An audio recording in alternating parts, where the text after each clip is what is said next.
बदलते ज़माने का सच, बाबूजी ने क्यों माफ़ी मांगी। हेलो, प्रियांशु ने मुस्कुराकर नैनी की ओर देखा। हेलो नैनी जी, उसे देखकर मुस्कुराई। तुम्हारा प्रोजेक्ट बन गया है क्या? नहीं, मेरा लैपटॉप ख़राब हो गया है, ठीक होने के लिए दिया है। 1 घंटे के लिए अपना लैपटॉप दोगे मुझे? क्यों नहीं, कब चाहिए? प्रियांशु ने पूछा। कल दोपहर में आकर ले जाऊंगी। लंच भी तुम्हारे साथ करूंगी, संडे है ना कोई नॉनवेज तो बनाओगे ही। बिल्कुल।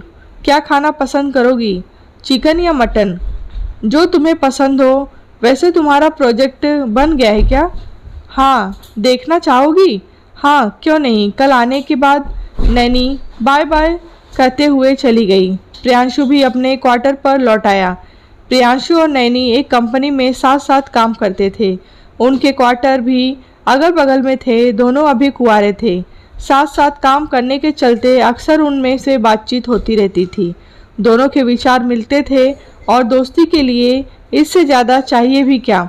दूसरे दिन प्रियांशु मटन लेकर लौटा ही था कि नैनी आई। बहुत जल्दी आ गई तुम नैनी। प्रियांशु ने लॉन में रखी कुर्सी पर बैठने का इशारा किया और खुद मटन रखने रसोई में चला गया। तुम्हारा हाथ बटाने पहले आ गई, कहकर नैनी मुस्कुराई। नैनी की यही अदा प्रियांशु को उसका दीवाना बनाई हुई थी। अभी चाय लेकर आता हूँ, फिर इत्मीनान से खाना बनाएंगे, कहकर प्रियांशु रसोई में चला गया। प्रियांशु के पिताजी किसान थे। उससे बड़ी एक बहन थी जिसकी शादी हो चुकी थी। उससे एक छोटा भाई महीप था जो मेडिकल इम्तिहान की तैयारी कर रहा था। पिता के ऊपर काफ़ी कर्ज हो गया था। अब प्रियांशु कर्ज चुकाने और छोटे भाई महीप को पढ़ाने का खर्चा उठा रहा था। पिताजी उसकी शादी में तिलक की एक मोटी रकम वसूलना चाहते थे। रिश्ते तो कई जगह से आए थे, पर उनकी डिमांड ज़्यादा होने के चलते कहीं शादी तय नहीं हो पा रही थी। इधर उसकी बहन अपनी ननंद के लिए लड़का ढूंढ रही थी। उसकी ननंद नाटे कद की थी और किसी तरह मैट्रिक पास हो गई थी। रूप स्वरूप साधारण था, पर प्रियांशु के पिता की डिमांड को उसके समधी पूरा करने के लिए तैयार हो गए थे।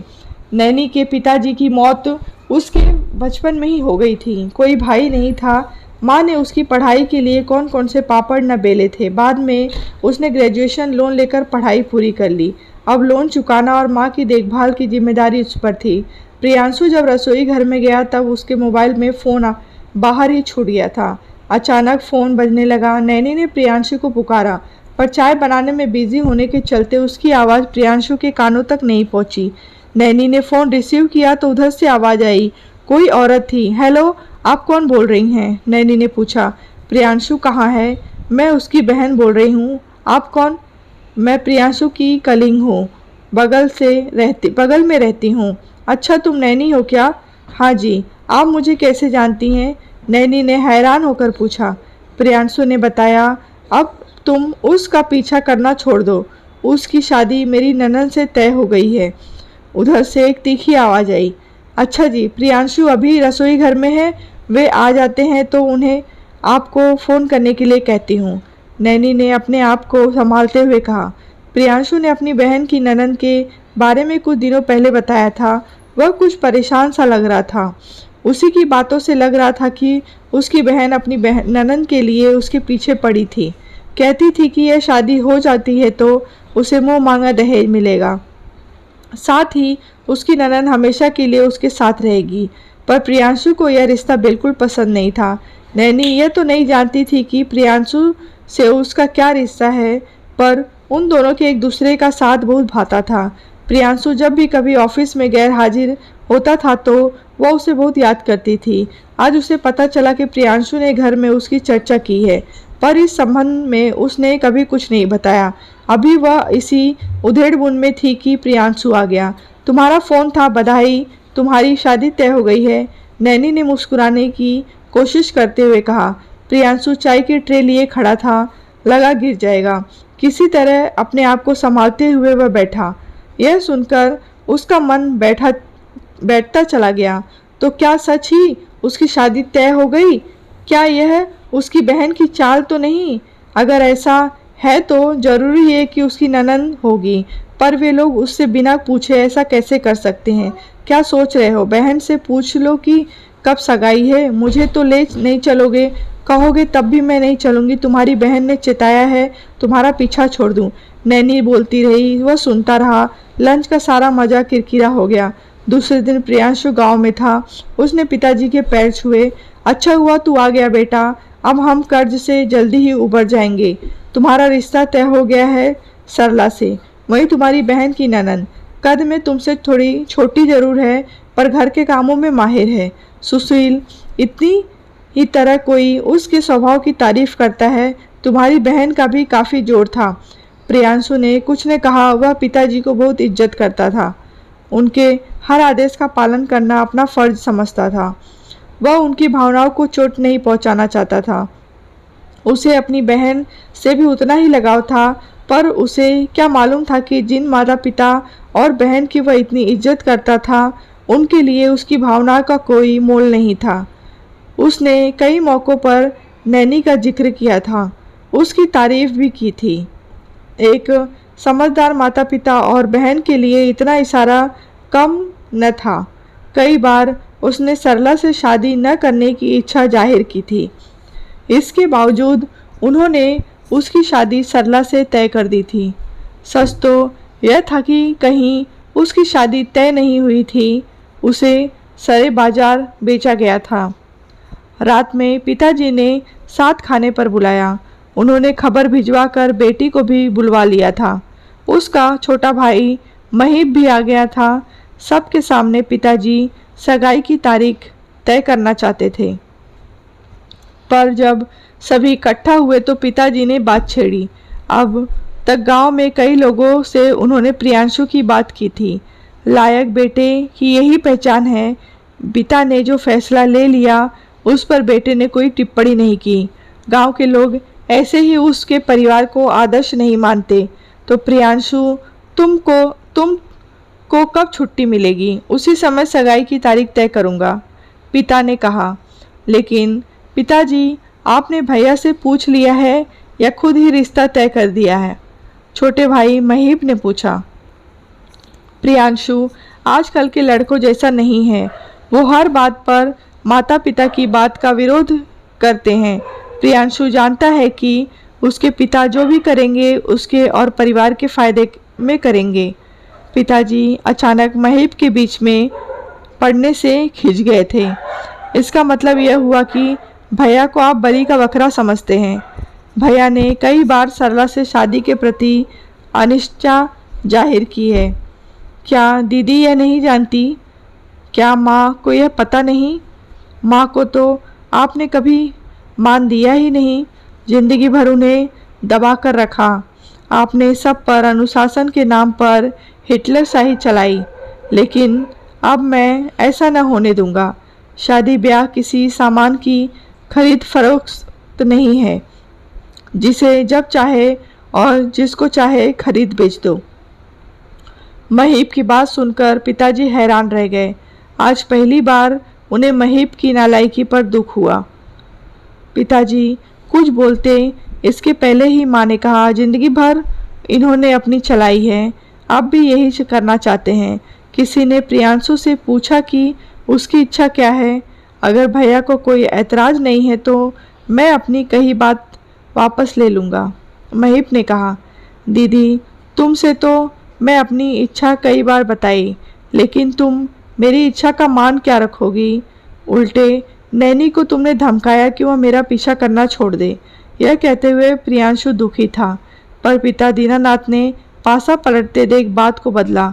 उन्हें लगा कि इतना बड़ा दहेज उनके हाथ से निकल जा रहा है। पिता बोले, पर बेटा तुमने तो बताया था कि नैनी हमारी बिरादरी की नहीं है, हमसे छोटी जाति की है। तो क्या हमारी बिरादरी में लड़कियों की कमी है जो अपने से निचली बिरादरी में शादी करके पूरे समाज में अपनी नाक कटवाए?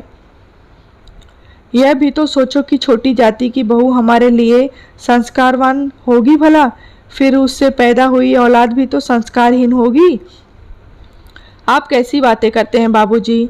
आपसे किसने कहा कि आज आपसे छोटी जाति की लड़कियां संस्कारहीन होती हैं? आपने यह कभी सोचा ही कि ऐसा कहकर आप उसकी जाति की बेइज्जती कर रहे हैं। यही सोच तो हमारे समाज में कोड बनी हुई है।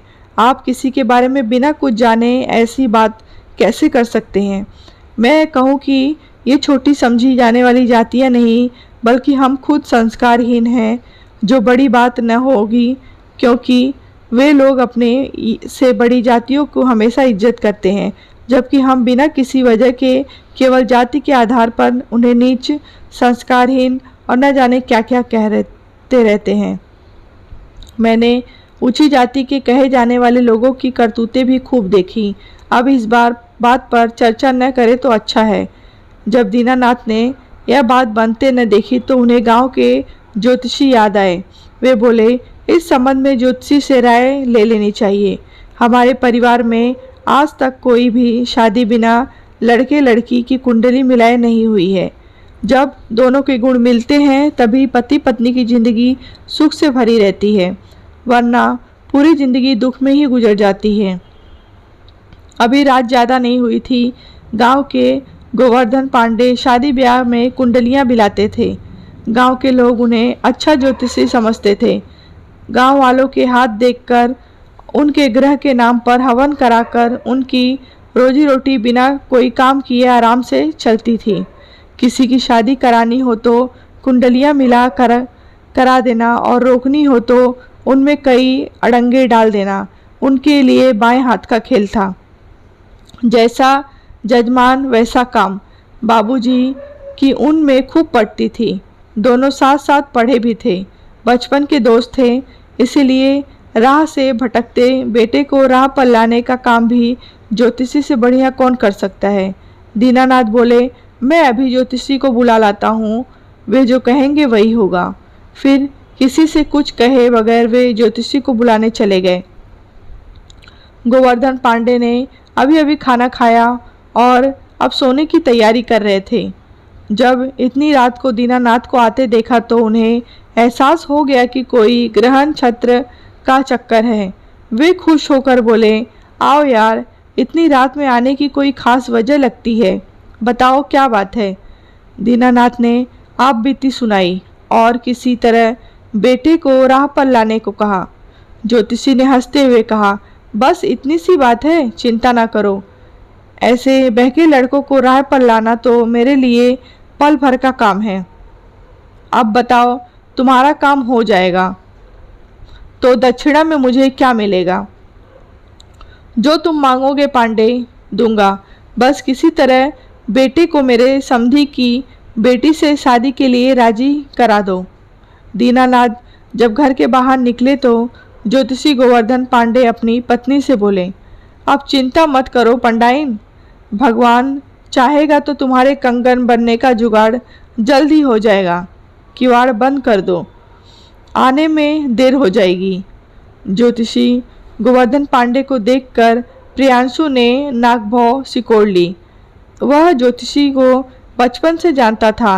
इसने कईयों के घर में झगड़ा कराया था, कितनों का घर उजाड़ा था। जरूरत पड़ने पर ओझा गुनी होने का भी ढोंग रचता था। जब कोई बीमार पड़ता तो पड़ोसी द्वार भूत चढ़ाने की बात बताता और उन्हें भगाने के नाम पर खूब पैसे वसूलता। गोवर्धन पांडे ने जब दोनों के जन्म कुंडली मांगी तो प्रियांशु बोला कि नैनी की जन्म कुंडली नहीं बनी है और जन्म तिथि के नाम पर एक गलत तिथि बता दी। ज्योतिषी बहुत देर तक पोथी पत्रा देखते रहे और एक कागज पर कुछ लिखते रहे। आखिर में वे बोले, लड़का लड़की के गुण बिल्कुल उल्टे हैं। शादी होते ही वर वधू में से किसी एक की मृत्यु का योग है। आपने अपनी कुंडली देखी है ज्योतिषी चाचा? महीप ने पूछा। अगर देखी होती तो चाची आपसे रोज जली कटी न सुनाती। गोवर्धन पांडे की पत्नी झगड़ालू थी, किसी न किसी पड़ोसी से रोज ही बात बात पर लड़ जाती। ज्योतिषी को तो बीच में पड़ते ही गाली गलौज करने लगती। सारा गांव यह बात जानता था। महीप तुम चुप रहो, अपने से बड़ों की इज्जत करो। बाबूजी बोले तो वह चुप हो गया। बोलने दो दीनानाथ, अभी बच्चा है, धीरे धीरे सब सीख जाएगा। ज्योतिषी गोवर्धन पांडे बोले। इसी बीच बहन बीच में आ गई। वह बोली, प्रियांशु, तुम्हें सोचो, क्या ऐसी शादी करोगे जिसमें से किसी की मौत होने का डर हो? मैं तो कहती हूँ कि अपनी ऊंची जाति, पिता की भावनाओं और परिवार के रीति रिवाज और हम पर लदे कर्ज का ध्यान रखते हुए मेरी नन्द से शादी कर लो। बाबूजी, क्या आपको नहीं लगता कि ज्योतिषी पूर्वाग्रह से ग्रसित हैं? इन्होंने कुंडली नहीं बल्कि शादी काटने की गणित बिठाई है। क्या आज तक कोई किसी का भविष्य जान पाया है? क्या राम की शादी के समय कुंडली का विचार नहीं किया गया था? ज्योतिषी चाचा को तो मैंने नैनी की गलत जन्मतिथि बताई थी। उसकी कोई भी जन्मतिथि दी जाएगी। इन्हें अब शगुन का ही योग दिखाई पड़ेगा। मैं सरला के बारे में नहीं जानता, पर मैं यह भी नहीं जानता कि वह मुझसे शादी करना चाहती भी है या नहीं। उसे भी मेरे साथ जबरन जोड़ने की कोशिश सभी लोग कर रहे हैं, पर मैं नैनी को बहुत दिनों से जानता हूँ। वह एक समझदार और सुलझी हुई पढ़ी लिखी लड़की है। उसके विचार मुझसे मिलते हैं, मन मिलता है, हमारे दिल में एक दूसरे के लिए प्यार है। मैं जानता हूँ कि आप, दीदी और ज्योतिषी चाचा मिलकर साजिश रच रहे हैं। कम से कम बाबूजी, आपसे और दीदी से मुझे ऐसी उम्मीद नहीं थी। प्रियांशु कहकर चुप हुआ तो भाई महीप और माँ ने उसका पक्ष लेते हुए कहा, इसकी शादी नैनी से ही होगी। आप चिंता न करें बाबूजी, नैनी और मैं मिलकर कर्ज चुका देंगे। प्रियांशु को एहसास हो गया था कि पिताजी दहेज के लालच में यह सब कर रहे हैं। अब दीनानाथ को समझ आ गया कि उनसे बड़ी भूल हुई है। उन्होंने बहुत बड़ा पाप किया था, अपने बेटे के खिलाफ की साजिश रची थी। अब वह वक्त नहीं रहा जब धर्म, जाति और कुंडली के नाम पर बेमेल सोच वाले लोगों को जबरन शादी के बंधन में बांध दिया जाता है। दीनानाथ बोले, बेटा, बाप हो कर भी मैं तुझसे माफ़ी मांगता हूँ। मुझसे गलती हुई है। शादी ब्याह गुड्डे गुड़िया का खेल नहीं है। इसमें दो लोग एक दूसरे के साथ जिंदगी भर के लिए बनते हैं। पति पत्नी को जाति नहीं बल्कि दिल और विचार एक दूसरे के साथ जोड़ते हैं। मुझे तुम्हारा रिश्ता तय करते वक्त इस बात का ख्याल रखना चाहिए था। दहेज के लालच में मुझे अंधा बना दिया था। पहले तो लगा कि महीफ उदंड है, पर उस पर मुझे अब गर्व हो रहा है। उसने मेरी आंखें खोलने की कोशिश की थी, पर मेरी आंखें न खुली। कल मैं नैनी की माँ से तुम्हारे लिए उसका हाथ मांगने खुद जाऊंगा। साथ ही तुम्हारी बहन की नादानी के लिए नैनी से भी माफ़ी मांग लूँगा। कहते हुए उन्होंने प्रियांशु को गले लगा लिया। बहन ने कहा, मेरी गलती के लिए आप क्यों माफ़ी मांगेंगे बाबूजी? मैं भी आपसे के साथ चलूँगी। बदलते ज़माने का यही सच था। यह कहानी आपको कैसी लगी है कमेंट बॉक्स में बताएं। कहानी को अच्छी लगी हो तो लाइक करें, शेयर करें, चैनल को सब्सक्राइब करें।